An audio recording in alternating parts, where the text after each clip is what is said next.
Today we are reading about the elements of weather and climate. First, let us know what is climate and what is weather. Generally we get confused about these two terms. हम लोग को ऐसा लगता है कि weather और climate एक ही चीज़ होती है, but there is a huge difference between these two terms. Let's see what is the difference. Weather क्या होता है? Weather is the condition of the atmosphere at a particular area over a short period of time is weather. Means जो हमारे area का atmosphere है उसकी condition कैसी है over a short period of time. जैसे हम देखते हैं सुबह धूप है, दोपहर को और तेज़ धूप हो जाती है, शाम को कम धूप रहती है, रात को एकदम प्लेजेंट हो जाता है. तो हम क्या कहते हैं, इस टाइम का वेदर कैसा है, दोपहर का वेदर कैसा होगा, रात का वेदर कैसा होगा. तो weather is for short period, जो कुछ घंटों का हो सकता है या कुछ मिनट्स का भी हो सकता है. जैसे आप कई बार देखते हो कि एकदम बादल बने और कुछ मिनट बाद एकदम स्काई क्लियर हो गया, तो अभी आप बोलोगे कि यार क्लाउडी वेदर हो गया, और उसके बाद बोलोगे वेदर कैसा हो गया, क्लियर हो गया. तो weather is for short period. कभी गर्म है, कभी ठंडा है, कभी थोड़ी देर के लिए बारिश हो गई, कभी आंधी भी आती है, वो हार्डली कुछ घंटों के लिए आती है, फिर क्लियर हो जाता है. तो ऐसी कुछ टर्म्स यूज़ होती हैं जो थोड़े टाइम के लिए होता है, वो वेदर होता है. वेदर कभी भी कांस्टेंट नहीं होता, वेदर कभी भी परमानेंट नहीं होता. It keeps on changing. It can change from place to place and from time to time in short span of time. जगह से जगह वेरी करता है. जैसे आप कोई भी सिटीज़ ले लो, आप एक सिटी से दूसरी सिटी में जाओगे, वहीं पर आपको वेदर में डिफरेंस दिखेगा. एक जगह आपको प्लेजेंट लगेगा तो दूसरी सिटी पहुंचते हो सकता है आपको ज़्यादा गर्मी लगे या ज़्यादा ठंड लगे. फ्रॉम टाइम टू टाइम मतलब सुबह अलग मौसम है और शाम को अलग मौसम है, तो वेदर सुबह और शाम का अलग अलग है. एक ही टाउन में एक टाइम पे अगर आप जाओ, एक ही टाउन में अगर आप कुछ किलोमीटर्स भी दूर जाओ, तो ही आपको वेदर में डिफरेंस दिखेगा.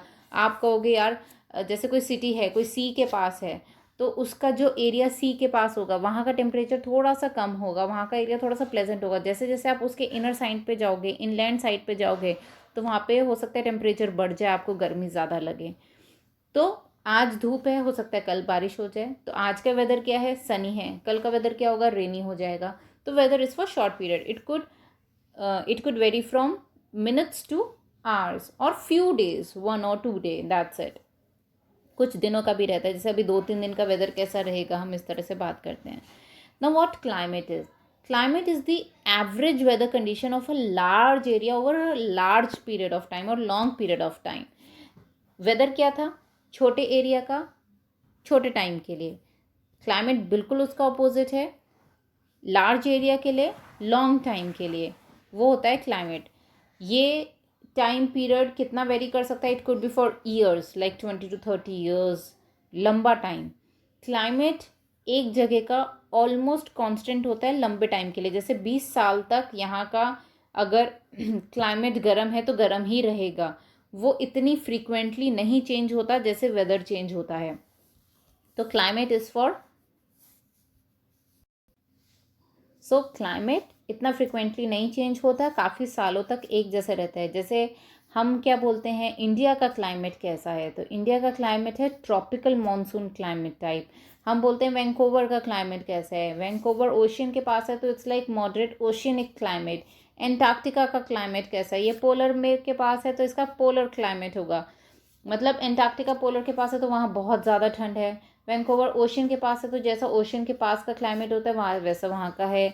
फिर इंडिया हमारा इनलैंड पे पड़ता है, दो इट्स पेनिनसुला, तो वहाँ का मानसून भी है, ट्रॉपिकल भी है, मिक्स्ड क्लाइमेट रहता है. तो 12 महीने ऑलमोस्ट ऐसा ही क्लाइमेट रहेगा. आप इंडिया में कहीं पर भी घूम लीजिए. दो नॉर्थ से साउथ का थोड़ा सा वेरिएशन आता है, पर आप नोटिस कर रहे होगे कुछ सालों से, मतलब almost through out the country same climate रह रहा है. तो climate is for larger area, मतलब हम पूरी पूरी कंट्रीज़ की बात करते हैं, हम एक सिटी की बात नहीं करते. जब हम एक सिटी की बात कर रहे हैं या एक टाउन की बात कर रहे हैं तो वी कंसिडर वेदर. जब हम लार्ज एरिया मतलब थाउजेंड्स ऑफ किलोमीटर्स की बात कर रहे हैं, हम कंट्रीज़ की बात कर रहे हैं, तो हम वहाँ पे क्लाइमेट टर्म यूज़ करते हैं. क्लाइमेट के हिसाब से ही वहाँ के रहने वाले लोगों का लाइफस्टाइल डिपेंड करता है.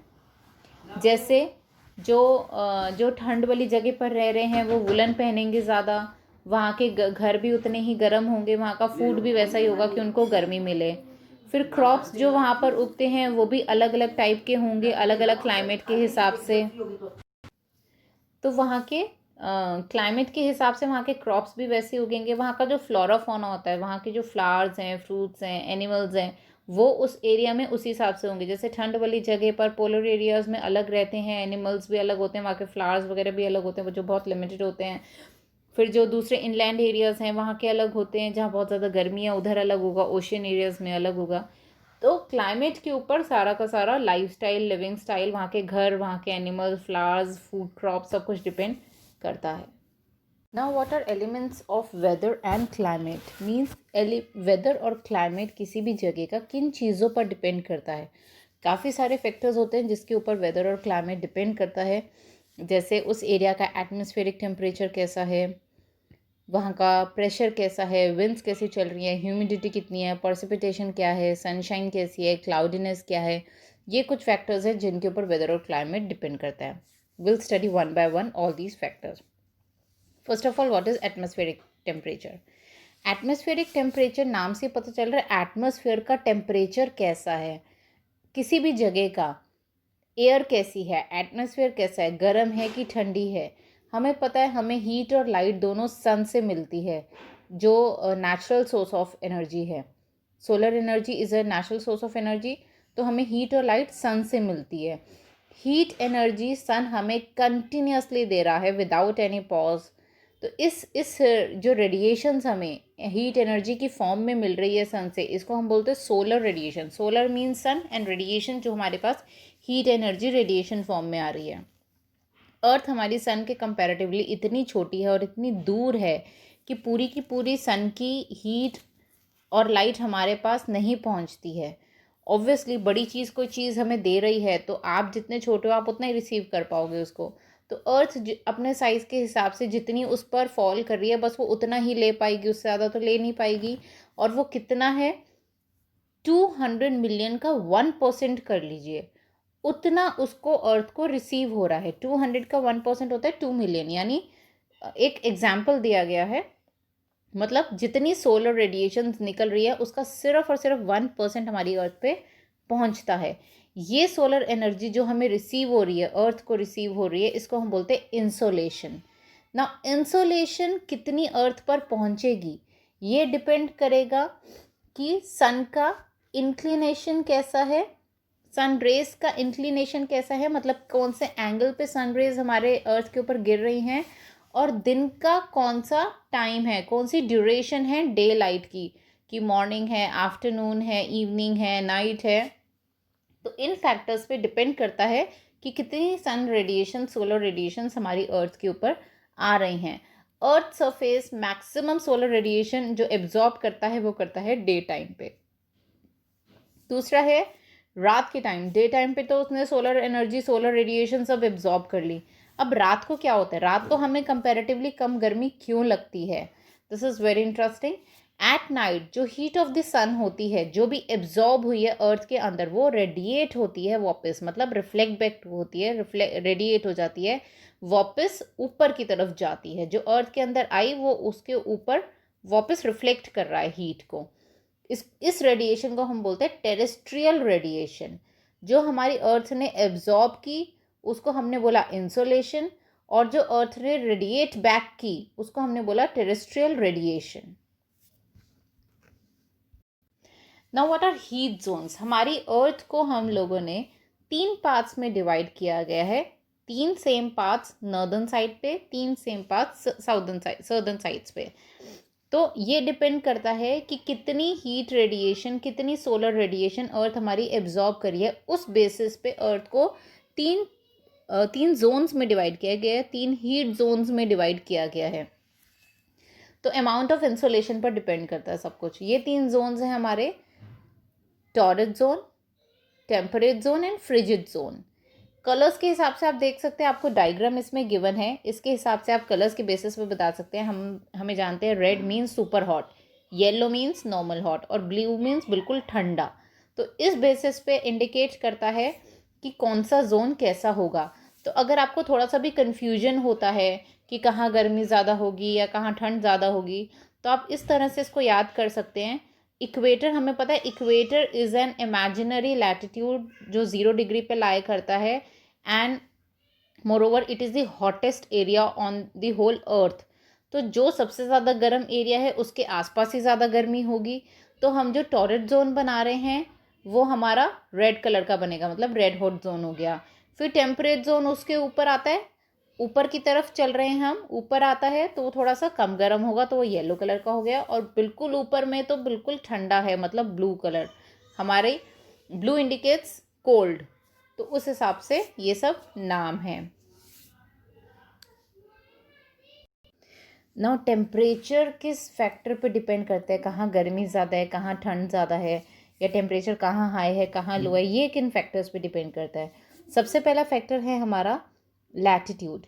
लैटिट्यूड हमें पता है these all are imaginary lines, और कुछ बच्चे कई बार कंफ्यूज हो जाते हैं बिटवीन लैटिट्यूड्स एंड लॉन्गिट्यूड्स।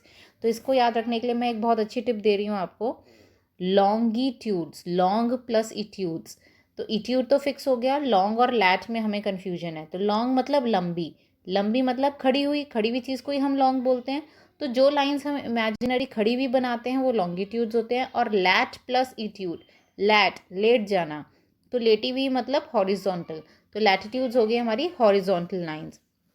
तो लैटिट्यूड पे डिपेंड करता है वहाँ का टेम्परेचर कैसा है।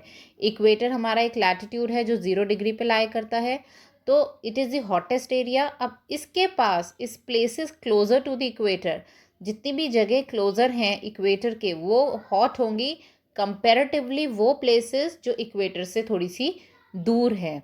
क्योंकि इक्वेटर और उसके आसपास की जो कुछ जगह हैं, कुछ कुछ दूरी तक की जो जगह हैं, इक्वेटर और उसके पास की जगह जो हैं, उनके ऊपर सीधी सन रेज पड़ती हैं, बिल्कुल वर्टिकल। आप लोगों ने कभी कभी देखा होगा कि जब सन आपके बिल्कुल ऊपर होता है, बिल्कुल सर के ऊपर जब हमें दिखता है, दोपहर का जो टाइम होता है 12 से, आप कभी देखना 2-3 के बीच में सन आपको ऐसा लगेगा बिल्कुल सर के ऊपर ही है, स्पेशली 2 बजे के आसपास, 2 बजे के बाद, सॉरी 12 बजे के बाद, दोपहर को 12 बजे के बाद बिल्कुल ऐसा लगता है सन हमें हमारे सर के ऊपर है, तब आपको मैक्सिमम गर्मी लगेगी। और जैसे जैसे सन ढलता है, जैसे जैसे वर्टिकल साइड आपके स्लांट साइड पे जाते जाते हैं, वैसे वैसे गर्मी आपको कम लगती है। तो जब इसका मतलब है जब सीधी रेज हमारे ऊपर पड़ रही हैं, जब बिल्कुल वर्टिकल रेज हमारे ऊपर पड़ रही है, तब हमें सबसे ज़्यादा गर्मी लगती है। तो इक्वेटर और उसके पास की जगह पर सन रेज बिल्कुल वर्टिकल पड़ती हैं, इसीलिए हमें ये एरिया सबसे ज़्यादा गर्म फील होते हैं। जो जब इक्वेटर के ऊपर थोड़ी सी टेढ़ी रेज पड़ती है, दैट इज स्लांटिंग रेज जब पड़ती है अर्थ के ऊपर, बिकॉज अर्थ हमारी गोल है, उसकी वजह से कुछ एरियाज पे सन की रेज स्लांट पड़ती हैं, तो वहाँ पर गर्मी कंपैरेटिवली कम होगी जहाँ पर बिल्कुल सीधी रेज पड़ती हैं। और जो वर्टिकल रेज पड़ती हैं वो छोटी जगह पर पड़ती हैं, इसीलिए उस टाइम तेज़ गर्मी लगती है। Second factor is altitude. Altitude is height above the sea level. हम हमेशा हाइट सी लेवल से ही कंपेयर करते हैं, अर्थ के लैंड प्लेन से कंपेयर नहीं करते हैं। तो सी लेवल से जैसे जैसे हम ऊपर जाते जाएंगे, जैसे जैसे हाइट बढ़ती जाएगी हमारे मूवमेंट की, वैसे वैसे टेम्परेचर कम होता जाएगा, वैसे वैसे ठंड बढ़ती जाएगी और गर्मी कम होती जाएगी। तो ऐसा होता क्यों है? किसी भी जगह का टेम्परेचर उसकी हाइट के साथ कम होता जाता है। जैसे जैसे हम हाइट पे जाते हैं टेम्परेचर कम होता है, तभी हिल स्टेशन जो बिल्कुल हाइट पे होते हैं, हिल्स के ऊपर होते हैं, वहाँ ठंड लगती है, नीचे आओ तो गर्मी लगने लग जाती है। ऐसा क्यों होता है? अर्थ के ऊपर जो एटमॉस्फेयर की लेयर है वो बहुत ज़्यादा डेंस है। डेंस मतलब घनी है। घनी मतलब उसके अंदर जो वाटर वेपर्स हैं, जो डस्ट पार्टिकल्स हैं, वो बहुत ज़्यादा हैवी हैं, बहुत ज़्यादा डेंस है, बहुत ज़्यादा घने हैं। मतलब आप कह सकते हो नीचे की जो लेयर है, जो लोएस्ट लेयर है एटमॉस्फेयर की अर्थ सरफेस पे, वो बिल्कुल वाटर वेपर्स और डस्ट पार्टिकल्स से भरी हुई है। तो जितने वाटर वेपर्स और डस्ट पार्टिकल्स होते हैं हीट एब्जॉर्ब करते हैं। तो जितने ज़्यादा वाटर वेपर्स डस्ट पार्टिकल्स उतनी ज़्यादा हीट तो वो एब्जॉर्ब कर रहे हैं। और जैसे जैसे हम एटमॉस्फेयर में ऊपर जाते हैं, ऑल्टीट्यूड में ऊपर जाते हैं, तो वहाँ पर डस्ट पार्टिकल्स और वाटर वेपर्स की क्वांटिटी कम हो जाती है, इसलिए वो कम हीट एब्जॉर्ब करेंगे, तो वहाँ पर कम हीट लगती है। और ऊपर जाओगे आप, और कम वाटर वेपर और डस्ट पार्टिकल्स होंगे, और कम हीट एब्जॉर्ब होगी, इसलिए वहाँ पे और कम गर्मी लगेगी। जैसे जैसे आप ऊपर जाते जाओगे, जब आप बिल्कुल टॉप पे चले गए जैसे हिल स्टेशन के, वहाँ पे क्वांटिटी ऑफ वाटर वेपर और डस्ट पार्टिकल्स बहुत ज़्यादा कम होती है, इसीलिए वहाँ पर हीट बहुत ज़्यादा कम लगती है और ठंड ज़्यादा लगती है. This is the only reason that hill stations are cooler than plains. Now the other factor is distance from the sea. हमने देखा होगा समुद्र के पास हमें इतनी गर्मी नहीं लगती, पर अंदर की साइड जैसे जैसे हम लैंड की तरफ बढ़ते जाते हैं हमें गर्मी लग जाती है. ऐसा क्यों होता है? जितनी भी सी के पास जगह होती है ना ही वहाँ पे ज़्यादा गर्मी होती है ना ही ज़्यादा ठंड होती है. ऐसा क्यों होता है? लैंड ब्रीज, सी ब्रीज हम बहुत छोटे क्लासेस से पढ़ते आ रहे हैं. यही रीज़न है कि हमें उस एरिया में ज़्यादा गर्मी या ज़्यादा ठंड नहीं लगती है. होता क्यों है? जो सी के पास की जो लैंड है, हमें एक चीज़ पता है कि जो मिट्टी होती है वो जितनी जल्दी गर्म होती है उतनी ही जल्दी ठंडी होती है. उसके कंपैरेटिवली पानी गर्म होने में भी टाइम ज़्यादा लेता है और ठंडा होने में भी टाइम ज़्यादा लेता है. ये रीजंस की वजह से लैंड ब्रीज और सी ब्रीज क्रिएट हुआ क्या? सी के पास की जो लैंड है वो जल्दी गर्म हुई और रात को भी जल्दी ठंडी हो गई. बल्कि जो सी का पानी है वो जल्दी गर्म भी नहीं हुआ और जल्दी ठंडा भी नहीं हुआ. अब डे टाइम में जब इतनी तेज़ धूप पड़ रही है तो लैंड तो गर्म हो गई पर सी उतना गर्म नहीं हुआ. और हमें पता है गर्म हवा हल्की होती है और ऊपर उड़ती है. तो जब लैंड की एयर गर्म हो गई तो वो ऊपर उड़नी शुरू हुई. मगर सी के ऊपर की जो हवा थी वो ज़्यादा गर्म नहीं थी, क्योंकि सी गर्म नहीं है तो उसके ऊपर की हवा भी गर्म नहीं थी. तो जब लैंड के ऊपर की गर्म हवा उड़ने लगी तो आप ऐसा समझो कि उस जगह वो जगह खाली हो गई. अब कोई तो भरेगा ही, क्योंकि एयर तो कंटिन्यूसली मूव करती है. तो जो सी के ऊपर की जो ठंडी हवा है उसने वो जगह ले ली. फिर वो लैंड की गर्मी से वापस गर्म हुई होगी, फिर वो उड़ गई, फिर सी की जो ठंडी हवा थी वो उसकी जगह लेती रही. तो जब एयर का मूवमेंट जिस साइड से होता है वो वाला हम उसको ब्रीज बोल सकते हैं. जैसे ये सी की साइड से एयर आ रही है तो हमने इसको सी ब्रीज बोला. रात को बिल्कुल उल्टा होता है इसका. रात को बिल्कुल उल्टा होता है. सी लैंड जल्दी ठंडी हो जाती है मगर समुद्र का पानी कैसा है? अभी भी गर्म है. अब समुद्र गर्म है, सी गर्म है तो उसके ऊपर की हवा गर्म है. लैंड ठंडी हो गई तो उसके ऊपर की हवा ठंडी हो गई. अब सी के ऊपर की गर्म हवा गर्म है तो वो हल्की हुई और ऊपर उड़ गई. अब सी के ऊपर की जगह खाली हो गई तो लैंड की जो हवा थी ठंडी वो सी के ऊपर आ गई. ये इस तरह से साइकिल चलती चली जाती है, हवा घूमती रहती है. सी के ऊपर की गर्म हवा लैंड की तरफ गई, लैंड की ठंडी हवा सी की खाली जगह पर आ गई, फिर वो गर्म हो गई, फिर वो उड़ गई. तो अब ये लैंड की तरफ से हवा आ रही है ठंडी तो हमने इसको बोला लैंड ब्रीज. तो जहाँ से ठंडी हवा मूव करती है वो वाला ब्रीज हो जाता है. सबसे अच्छा याद करने का तरीका आपका. सी ब्रीज और लैंड ब्रीज की वजह से ही सी के पास का जो क्लाइमेट होता है वो मैरी टाइम या ओशनिक क्लाइमेट हम बोलते हैं, ऐसा होता है. मगर जैसे जैसे आप सी से दूर जाते जाओगे तो वहाँ पे एक्सट्रीम क्लाइमेट होता है. एक्सट्रीम क्लाइमेट मतलब या तो बहुत तेज़ ठंड या बहुत तेज़ गर्मी. वहाँ उस क्लाइमेट को हम बोलते हैं कॉन्टिनेंटल क्लाइमेट. कॉन्टिनेंटल जो कॉन्टिनेंट के बीच का क्लाइमेट है, ओशनिक जो ओशन के पास का क्लाइमेट है. Now the next factor is wind. Wind के वजह से क्लाइमेट पे क्या चेंज आता है? जहाँ पर गर्म हवा चल रही है वहाँ का टेम्परेचर ज़्यादा होगा, मतलब गर्मी ज़्यादा होगी. जहाँ पर विंड ठंडी चल रही है वहाँ का टेम्परेचर कम होगा, मतलब वहाँ पे ठंड होगी. Next is ocean currents. Same है, जहाँ पर वार्म ओशन करेंट्स है वहाँ पे टेम्परेचर इंक्रीज हो जाएगा तो वहाँ पे गर्मी हो जाएगी. जहाँ पर कोल्ड ओशन करेंट्स है वहाँ पे टेम्परेचर कम होगा तो वहाँ पे ठंड हो जाएगी, जो जनरली कोस्टल एरियाज़ में होता है.